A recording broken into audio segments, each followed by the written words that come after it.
राष्ट्रवादी काँग्रेसला, अजित पवारांच्या राष्ट्रवादी काँग्रेसला नव्या राष्ट्रीय अध्यक्षा मिळालेल्या आहेत। सुनेत्रा पवार यांची निवड नव्या राष्ट्रीय अध्यक्षपदी करण्यात आली। प्रफुल्ल पटेलांनी सुनेत्रा पवार यांच्या नावाची घोषणा केली आणि घोषणा झाल्यानंतर सुनेत्रा पवारांनी राष्ट्रवादीच्या अध्यक्षा म्हणून आपलं पहिलं भाषण सुद्धा केलं, ज्यामध्ये दादांच्या आठवणींमध्ये त्या कमालीच्या गहिवरलेल्या होत्या।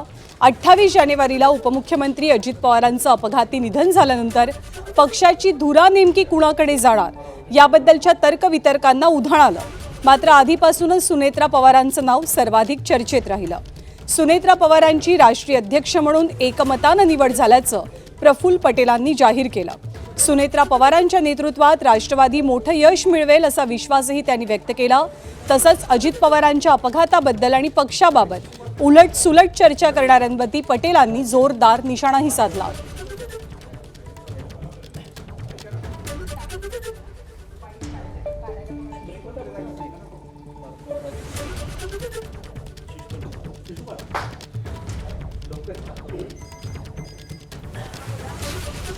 एकदा हात वर करून सुद्धा या आपल्या सुनेत्रा वहिनी अजितदादा पवार यांचा राष्ट्रीय अध्यक्ष म्हणून आपला सगळ्यांचा पाठिंबा आहे।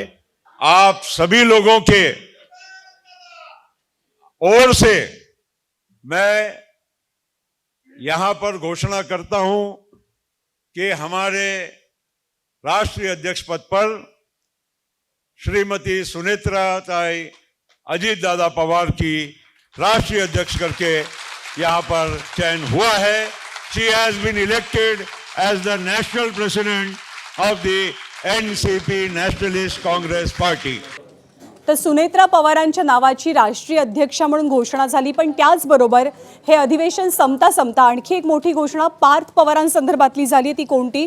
माझा सहकारी शिशुपाल आपल्याला माहिती देतोय। नारदा, सुनेत्रा पवारांचं भाषण संपलं त्यानंतर प्रफुल्ल पटेल आभार मानायला आले। सगळ्यांना वाटलं की इव्हेंट संपला असेल, पण त्यांनी असं सांगितलं की आम्हाला सुनेत्रा वहिनीने कोर कमिटीला जबाबदारी दिली होती आणि आम्ही अध्यक्षा त्यांना करणार असताना त्यांना सोडून आम्ही हा डिसिजन घेतला आहे की पार्थ पवार यांना आम्हाला राज्यसभेवर पाठवायचं। आणि त्यांनी घोषणा करून टाकली। आपल्याकडे 40 आमदार आहेत, त्यातल्या 37 आमदारांचं मत आपल्याला लागणार आहे। म्हणजे आपल्याकडे कोटा भरपूर, आपल्याकडे मतं आहेत। सगळ्या आमदारांच्या एकत्र म्हणणं होतं की आपण पार्थ पवारांना पाठवायचं आणि पक्षात कुठली जबाबदारी दिल्याची त्यांनी घोषणा केलेली नाही आहे, पण पार्थ पवार राज्यसभेवर जाणार ही मात्र त्यांनी घोषणा करून टाकली आहे सगळ्यात भाषण शेवटी। आणि सुनील तटकरेंची सुद्धा आज नव्याने प्रदेशाध्यक्ष म्हणून घोषणा केली आहे। या सगळ्या संघर्षाच्या काळामध्ये त्यांच्याकडे जरा जास्त टार्गेट होतं, तर आज त्यांच्या नावाची घोषणा दिलीप वळसे पाटलांनी नाव प्रस्ताव ठेवला आणि धनंजय मुंडेंनी त्यांना अनुमोदन दिलं। त्यामुळे आज 3 मेन नियुक्त्या झाल्या असं म्हणायला पाहिजे। सुनेत्रा पवार अध्यक्ष, सुनील तटकरे महाराष्ट्राचे अध्यक्ष आणि पार्थ पवार यांची राज्यसभेची घोषणा। थँक्यू शिशुपाल या माहितीबद्दल। तर सुनेत्रा पवार यांची राष्ट्रीय अध्यक्षपदी नियुक्ती झाली आहे, पण सोबतच पार्थ पवार हे राज्यसभेवरती जातील। त्यामुळे दिल्लीतली राष्ट्रवादीची गादी किंवा अजित पवारांच्या घरचा जो वारसा आहे दिल्लीतल्या राज्यसभेचा, तो पार्थ पवार यांच्या खांद्यावरती असेल। दरम्यान राष्ट्रीय अध्यक्षपदी नियुक्ती झाल्याच्या नंतर आपल्या पहिल्याच भाषणात सुनेत्रा पवार या कमालीच्या भावूक झालेल्या अजितदादांच्या आठवणीमध्ये अजितदादांचं एकही स्वप्न अधुरं राहू देणार नाही अशी ग्वाही सुद्धा त्यांनी दिली। त्यांच्या अचानक जाण्यानं सगळी स्वप्न अर्ध्यावरून त्यांना सोडून जावं लागली,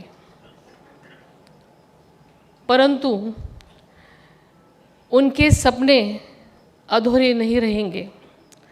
हम सब मिलकर और भी ऊंचाई तक हम सब लेके जाएंगे।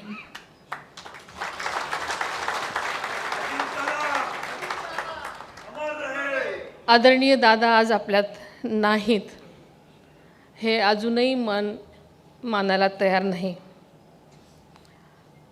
हा आघात प्रचंड आहे।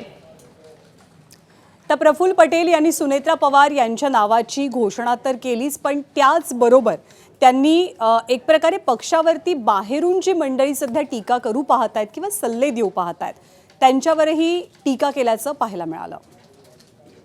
ज्यांच्या काही घेणं नाही देणं नाही आपला पक्षाची, ते लोक आमच्या पक्षामध्ये आम्ही कसं चालवावं, आम्ही काय करावं, कोणत्या दिशेने जावं याच्या आम्हाला उपदेश देत होते। ते तुम्ही बघितलं, ऐकलंय, काय काय चाललं आहे ते सगळं तुम्हाला राजकारण माहीत आहे। ज्यांच्या मनामध्ये पोटात काय आणि तोंडात काय वेगळा असे लोक खूप सारे आता इकडे तिकडे फिरून राहिले, हे तुम्हा लोकांना आता स्पष्ट झालं असेल. आणि ज्या पद्धतीनं आम्ही म्हणजे वहिनी साहेबांना सुद्धा अनेक प्रकारे वेगवेगळ्या रीतीनं काही लोकांनी इनडायरेक्टली डायरेक्टली नाही बोलता येत, मग असंही इशारे करण्याचे प्रयत्न केले. एबीपी माझा, उघडा डोळे बघा नीट.